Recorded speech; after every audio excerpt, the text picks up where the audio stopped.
I used to believe we had it all figured out. Years together had shaped us into a rhythm so comfortable it felt inevitable. She was my best friend, my lover, my partner in every way that mattered. We had shared jokes that no one else would understand, built a home decorated with tiny memories, photos on the fridge, a chipped mug from our first trip, a couch that sagged slightly from too many Sunday afternoons spent entangled. I loved her. I still do. But comfort, I learned, has a quiet way of numbing you if you let it. I couldn't tell you when it began. Maybe it was the small silences that grew between us over dinners. The way touches became mechanical, a kiss on the forehead, a hand on the back, gestures performed from habit rather than need. We weren't broken, we were just stalled. We laughed still. We made plans, but somewhere along the way, the gravity shifted. We orbit around each other, but rarely collide. Then, she came back into our lives. Sophia. An old friend from college, someone we had both known but lost touch with over the years. She was in town temporarily, she said, needing a place to crash until she found something more permanent. Of course, we said yes. It felt natural, welcoming her into the home we had built. It wasn't even a question. Sophia walked in with the kind of energy that made the air feel lighter. She had this way of throwing her head back when she laughed, unafraid, unguarded. Her stories filled the rooms that had grown too used to our quiet routines. She was effortless in her boldness, wearing it like a second skin, while we, or maybe just I, had forgotten how that felt. At first, it was harmless. She joked with both of us, teased in ways that were just shy of inappropriate but brushed off with an easy laugh. I noticed my partner smiling wider, laughing more, engaging with a brightness I hadn't seen in a long time. And I noticed how often I found myself looking at Sophia, at the way she moved, the sly confidence in her gaze, the way she filled a room just by being in it. I noticed, and I hated myself for noticing. But noticing turned into lingering. Lingering turned into wondering. One night, after a long day, we all sat in the living room, a half-empty bottle of wine on the table. Sophia sprawled across the armchair, bare feet tucked under her, her shirt slipping slightly off her shoulder. She was telling a story, animated, laughing, and when she caught me watching her, she didn't look away. She smiled. Not the polite smile you give to strangers, but something sharper, something deliberate. It sent a pulse through me that I hadn't felt in years. Later that night, lying in bed beside my partner, I stared at the ceiling, guilt gnawing at the edges of my thoughts. What was wrong with me? How could I even entertain the idea? This woman next to me, she deserved better. She deserved loyalty, certainty, not some adolescent fantasy sparked by a guest sleeping down the hall. But guilt didn't erase want. It never does. Days passed, and the dynamic shifted in tiny, undeniable ways. Sophia's touches lingered a little longer, a hand on my shoulder when she laughed, fingers brushing my wrist when she passed the salt at dinner. Her glances grew more frequent, more loaded. And it wasn't just me. I caught my partner watching her too, smiling in a way that was unfamiliar, like remembering something she'd forgotten. It was a slow unraveling, beautifully cruel in its inevitability. The idea crept in silently, unspoken but heavy. What if? I pushed it away, but it returned, stronger, feeding on every glance, every accidental touch, every laugh that lingered too long. One Saturday afternoon, we planned a small get-together. Nothing big, just drinks, music, and the kind of easy company that feels like slipping into warm water. Sophia suggested we play one of those old drinking games from college days, the kind designed to chip away at inhibitions. It felt silly, juvenile, but we agreed. Questions started harmless enough. Who had the worst fashion sense in college? Who had failed a class? Laughter pealed through the room, genuine and loud. But as the bottle spun and the dares escalated, the air grew heavy, charged. Truth or dare? Sophia asked, eyes glinting with mischief. Dare, my partner said, with a grin that made my heart thud oddly in my chest. I dare you, Sophia said, slow and deliberate, to kiss someone in this room who isn't me. The room went silent, the playful atmosphere tightening like a stretched cord.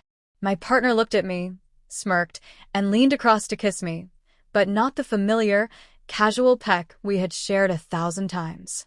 This kiss was deep, lingering, meaningful. My hands found her waist automatically, pulling her closer.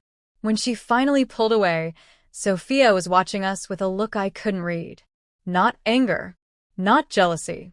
Something far more dangerous. Invitation.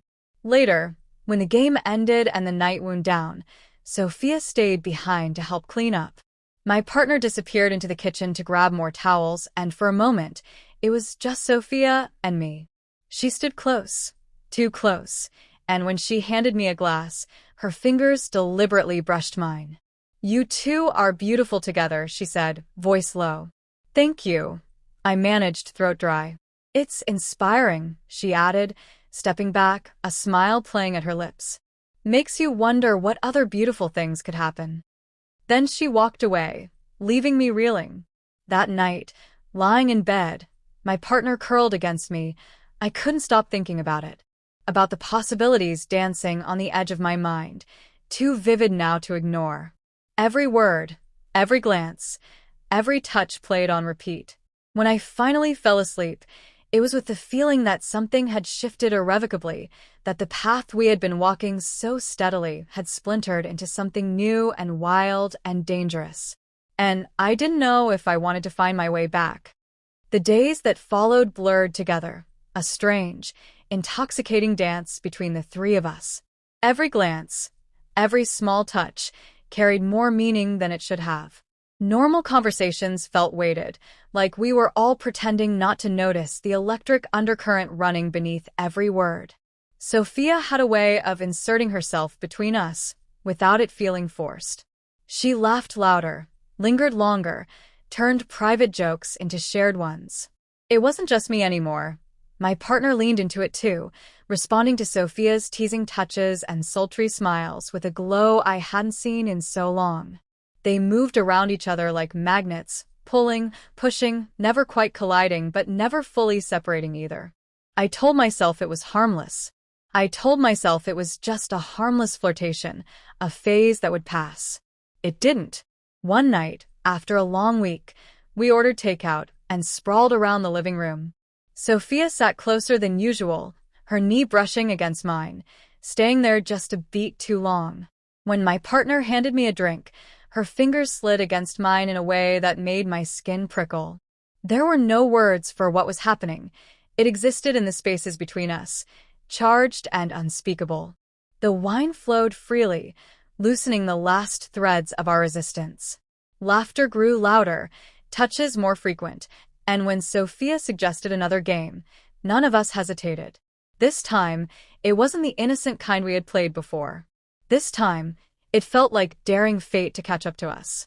It started innocently, questions about first kisses, first crushes, silly stories of teenage embarrassment. But slowly, inevitably, it turned sharper. First times, secret fantasies, regrets. I learned things about my partner I hadn't heard in years, things she spoke about now without shame, emboldened by the presence of Sophia and the haze of alcohol. Then came the question that changed everything. "If you could kiss anyone in this room right now," Sophia said, voice smooth, slow, "who would it be?" My partner smiled, a slow, lazy smile that made my chest tighten. She didn't answer immediately. She let the silence stretch, sipping her wine, eyes darting between Sophia and me. When she finally spoke, her voice was almost a whisper. "Maybe both." The room fell silent, air thick with a tension so palpable it made my hands tremble. Sophia's lips curled into a smile, a silent acknowledgement that whatever boundary had once existed had now been erased. She leaned forward first, slow and deliberate, her hand resting lightly on my partner's knee. My partner didn't flinch away. She tilted her head slightly, inviting the kiss. Their lips brushed softly at first, almost tentative, as if testing the weight of what they were about to do. Then it deepened, slow and sensual, and I watched, heart pounding in my chest, as everything I thought I knew about us shifted in real time. When they finally pulled apart, my partner turned to me, her eyes bright and glassy with adrenaline and wine. Without a word, she leaned in and kissed me too, familiar yet foreign, charged with a new energy I hadn't felt in so long. Her hand found my cheek, her body pressing into mine, and for a moment, it was just us again, wrapped up in something reckless and terrifying. Sophia watched us with a look I couldn't read, hunger, maybe, or curiosity, or something deeper. When the kiss ended, we all sat there for a long moment, breathing heavily, the weight of what had just happened settling over us like a thick blanket. No one said a word about it afterward. No awkward apologies, no declarations of regret. It was as if we had silently agreed to pretend it hadn't happened, even though we all knew it had changed everything. The next day, the tension was unbearable. Every accidental touch felt deliberate, every shared glance a whispered secret. I caught Sophia watching us, watching me, with that same glint in her eye. And I caught myself watching her too, drawn to her like a moth to flame, knowing it would burn but unable to resist. My partner wasn't oblivious. She saw it too. She felt it. And instead of pulling away, she leaned into it. She wore tighter clothes, laughed a little louder, flirted more openly. It was like Sophia had awakened something dormant inside her, something wild and reckless that both terrified and thrilled me. We started texting when we were apart, little jokes, memories from the night before, casual messages laced with double meanings. Sometimes, the texts would turn bolder, crossing lines we pretended still existed. I saved them all, rereading them late at night when I couldn't sleep, guilt and desire warring inside me. One evening, as we cooked dinner together, Sophia brushed against my back, her hands lingering just a moment too long. My partner saw it. She didn't say a word. She just smiled to herself and kept chopping vegetables, as if this was all perfectly normal now. I realized then that she wasn't just tolerating Sophia's presence, she was encouraging it. The unspoken understanding between us grew louder with each passing day.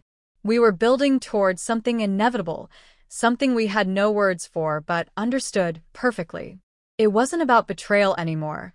It was about discovery, about reaching for something that had been missing, something we hadn't known how to find on our own. It terrified me how easy it became to rationalize it, to convince myself that it wasn't wrong because it wasn't hidden, because we were all complicit, all willing participants in whatever this was becoming. The night it finally happened wasn't planned. It didn't unfold with some grand declaration or dramatic moment. It was simpler, quieter, more dangerous because of how natural it felt. We had just finished dinner, the wine was flowing, and the three of us were sprawled across the couch, talking about nothing and everything. Sophia's hand found my partner's knee casually, fingers tracing slow circles. My partner turned to look at me, a question in her eyes, a silent plea for permission. I didn't say a word. I didn't have to. Sophia leaned in first, kissing my partner with a tenderness that made my throat ache. My partner responded immediately, pulling Sophia closer, their bodies pressed together in a way that left no room for misinterpretation. When they finally broke apart, Sophia turned to me, waiting. I kissed her then, slow and deliberate, tasting the wine on her lips, feeling her smile against my mouth. My partner's hand slid along my back, encouraging, welcoming. It was a tangle of limbs and mouths and whispered gasps, a collision of need and want and reckless abandon. There was no guilt in that moment, only hunger. Afterward, we sat tangled together, breathing heavily, bodies pressed close. No one spoke. There was no need. Everything that needed to be said had already been spoken through touch, through breath, through the reckless pounding of our hearts. I don't know how long we stayed like that, wrapped up in each other, the lines between us blurred beyond recognition. Time lost all meaning. The world outside ceased to exist. Eventually, Sophia stood, stretching lazily, and smiled down at us. "I should probably go to bed," she said, voice thick with exhaustion and something else. I expected regret. I expected shame. But all I felt was a strange, hollow ache, not emptiness, but something close. A realization that we had crossed a threshold we could never uncross, stepped into a world we could never pretend away. And part of me wondered if that was exactly what we had wanted all along. The morning after was unsettling in how normal it felt. The sun streamed through the windows like it always did, the sounds of the neighborhood filtering into the quiet of the house. Yet everything had changed. I lay there, pretending to sleep longer than necessary, trying to piece together what this new reality meant. My partner stirred beside me, her hand grazing my arm in that casual, familiar way, but now even the lightest touch carried echoes of last night. When I finally made my way to the kitchen, Sophia was already there, humming under her breath, making coffee like she belonged here. She smiled when she saw me, easy and natural, as if we hadn't crossed every unspoken boundary hours earlier. My partner appeared moments later, her hair a messy halo around her head, her smile small but real. No one said anything about it. No awkward glances, no heavy conversations. It was as if we had all agreed to slide into this new phase without acknowledging the weight of it. Breakfast was casual, almost painfully normal. The rhythm of it, passing plates, sipping coffee, joking about plans for the day, felt surreal against the backdrop of what we had shared. But beneath the surface, everything was different. Every look held new weight. Every casual brush of a hand was a test, a question, a reminder. We had stepped off the map, and none of us knew where this road led. The following days unfolded with the same strange ease. Sophia didn't pull away. She didn't retreat into awkwardness or guilt. Instead, she became even more woven into the fabric of our lives. Movie nights stretched longer. Conversations grew deeper. Casual touches became less casual. My partner seemed lighter around her, more alive, and though a part of me ached with confusion, a larger part of me craved it just as much. I started to notice the way my partner looked at Sophia when she thought I wasn't paying attention. The soft smiles, the lingering stares. And I noticed the way Sophia responded, leaning closer, laughing a little softer, her hand finding my partner's whenever the moment allowed. It wasn't just attraction. It wasn't just lust. It was something else building between them, something dangerously close to affection. And I was part of it too. It wasn't a matter of being left out or being replaced. Somehow, impossibly, it felt like the space between all three of us had grown to accommodate this new reality. There were moments, stolen, fleeting, when Sophia would lean against me, her body warm and familiar, my partner smiling at us both like she understood exactly what was happening and wanted it just as much. We didn't talk about it. Not because we were afraid, but because words felt too small for what was growing between us. One evening, after a long day, we found ourselves on the back patio. The sky stretched out in deep purples and oranges. The air was thick with summer heat, the kind that made everything feel slower, heavier. We sipped cold drinks, trading lazy jokes, the conversation meandering. At one point, Sophia leaned her head on my shoulder, sighing contentedly. My partner reached out without thinking, running her fingers through Sophia's hair in a gesture so tender it made my chest tighten. It was a silent admission, a wordless acknowledgement that we had built something here, strange and beautiful and undeniably real. The more we gave into it, the easier it became to forget the rules we had once lived by. Jealousy, guilt, fear, they faded into the background, drowned out by the overwhelming sense of rightness. The connection between us didn't take away from what my partner and I had. If anything, it amplified it, deepened it. Loving Sophia didn't mean loving each other any less.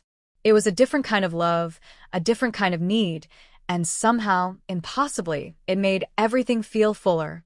Nights became longer, more tangled. Sophia would join us without hesitation, fitting against us like she had always belonged there. Sometimes it was slow and tender, sometimes frantic and desperate, but it was always real, always honest. The fear of what it meant faded over time. It stopped feeling like betrayal and started feeling like evolution. We hadn't fallen apart. We had expanded. We hadn't lost each other. We had found something new, something neither of us could have predicted, but both of us needed. Still, there were moments when the weight of it would catch up to me. Quiet, private moments when I wondered how sustainable it was, how long this delicate balance could last. Sophia wasn't meant to stay. From the beginning, she had said she was only here temporarily. Her life was somewhere else, a reality waiting just beyond the edge of this bubble we had created. The thought of losing her tightened my chest in ways I didn't know how to explain. Not just because of what we shared physically, but because of what she had brought back into our lives. The laughter, the passion, the connection. She had reignited something in my partner and in me that I hadn't even realized had dimmed. But pretending it could last forever felt like daring fate to intervene. One night, lying in bed between them, I asked the question that had been eating away at me. What happens when you go? The words hung heavy in the air. My partner stiffened slightly beside me, and Sophia turned her head to look at me, her eyes unreadable. I don't know, Sophia said after a long moment. I wasn't supposed to stay this long. You could stay, my partner said, her voice small but certain.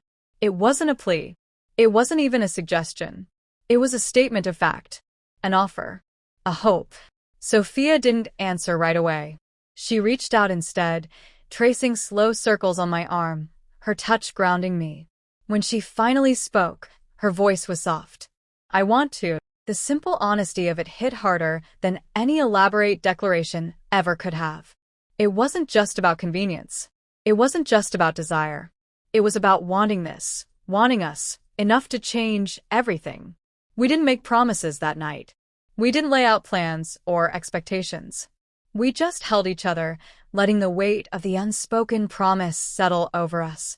The following weeks passed in a haze of small, perfect moments. Lazy mornings tangled together in bed. Long drives with no destination. Quiet dinners where laughter came easily and silences were comfortable. It wasn't a life we had planned, but it was a life we had built together, piece by piece, moment by moment. Sophia started leaving little things around the house.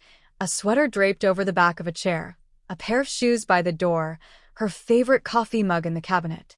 Small markers of permanence.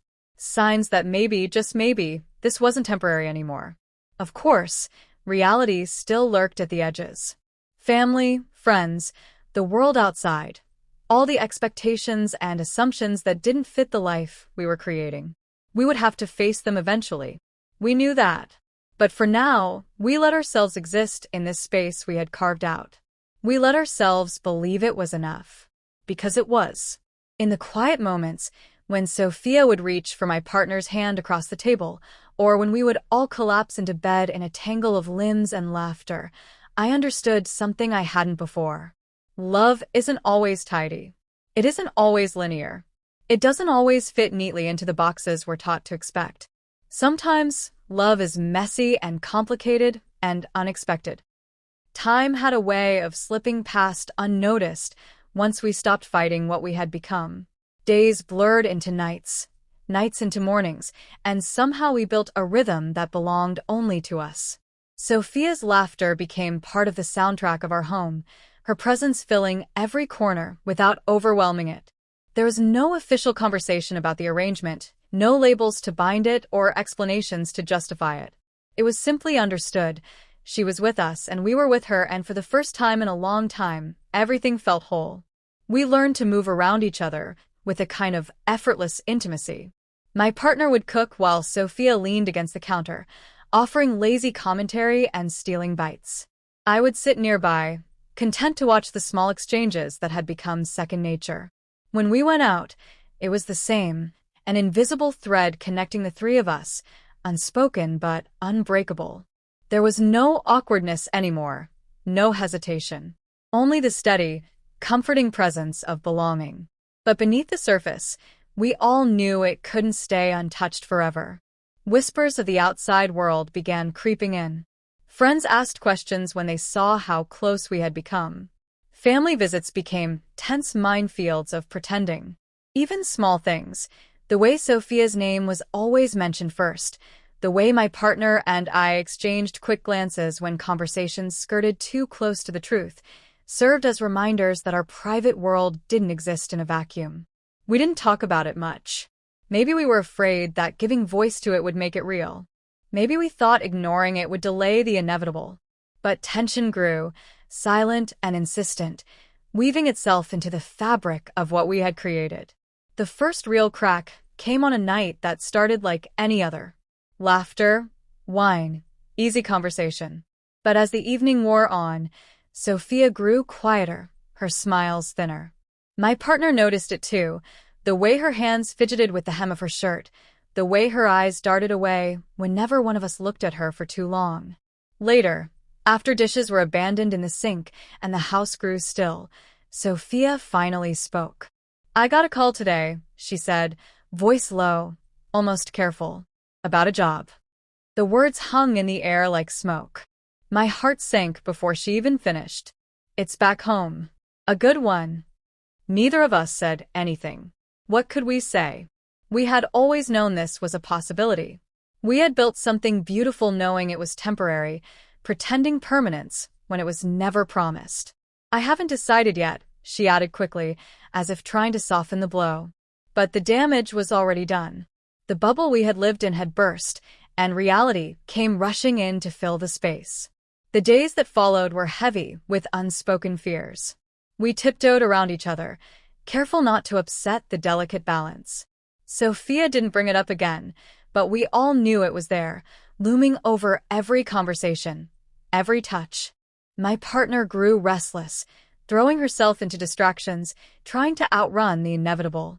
I found myself watching Sophia constantly, memorizing the curve of her smile, the sound of her laugh, the way she tucked her hair behind her ear, all the little things I knew I might soon have to live without. One night, unable to stand the weight of it any longer, I asked her, "Do you want to stay?" Sophia looked at me, really looked at me, and for a moment I saw all the fear and uncertainty she had been carrying. She didn't answer immediately. Instead, she reached out, threading her fingers through mine, grounding me. "I want to," she said finally. "More than anything. But I don't know if I should." The honesty of it broke something in me. It wasn't just about the job. It wasn't just about logistics. It was about fear. Fear of what it meant to stay. Fear of what it meant to leave. Fear of how love can twist and turn and sometimes demand more than we know how to give. We sat there in silence, the enormity of it pressing down on us. And in that silence, I realized something. Love isn't just about wanting to stay. Sometimes it's about letting go. About trusting that what you built will survive, even if it changes form. When Sophia finally made her decision, she didn't do it with fanfare. There was no grand goodbye, no tearful declarations. She simply packed a bag one morning, kissed us both softly, and promised she would be back. She left a key on the counter, a promise in its own way. The house felt empty without her. Her absence was a tangible thing, a hollow ache in every room. My partner and I stumbled through the first days, pretending we were okay, pretending the silence didn't crush us. We clung to each other harder, as if by holding on tight enough we could fill the void Sophia left behind. But over time, the sharpness of the ache dulled. We found new rhythms, new ways to be together. We didn't erase Sophia from our lives. Her name still came up in conversations. Her picture still smiled at us from the frame on the hallway table. She wasn't a wound. She was a part of us, stitched into the fabric of who we were now. And then, one day, she came back. Not with a grand announcement, not with apologies or explanations. Just a knock on the door, a sheepish smile, a duffel bag slung over her shoulder. "I missed you," she said simply. We pulled her inside without hesitation, without words, without needing anything more. Life didn't go back to the way it was before. It moved forward, evolved. Sophia didn't move in permanently. She kept her own place, her own life, but she was never far. Dinners, late-night phone calls, lazy weekends spent tangled up together. She became a fixture, not an intrusion. A choice, not a convenience. We stopped worrying about what it meant, about how it looked from the outside. We stopped trying to fit our love into neat boxes. We let it be what it was, messy, complicated, breathtakingly real. There were still challenges, of course. Still moments of doubt, flashes of fear. But love, real love, isn't about avoiding the hard parts. It's about choosing each other through them. It's about leaning in when it would be easier to pull away. And we chose each other, over and over again. Some nights, when the world felt heavy and the future uncertain, we would curl up together, Sophia nestled between us, the steady rhythm of her breathing grounding us all. And in those moments, I knew we hadn't broken anything.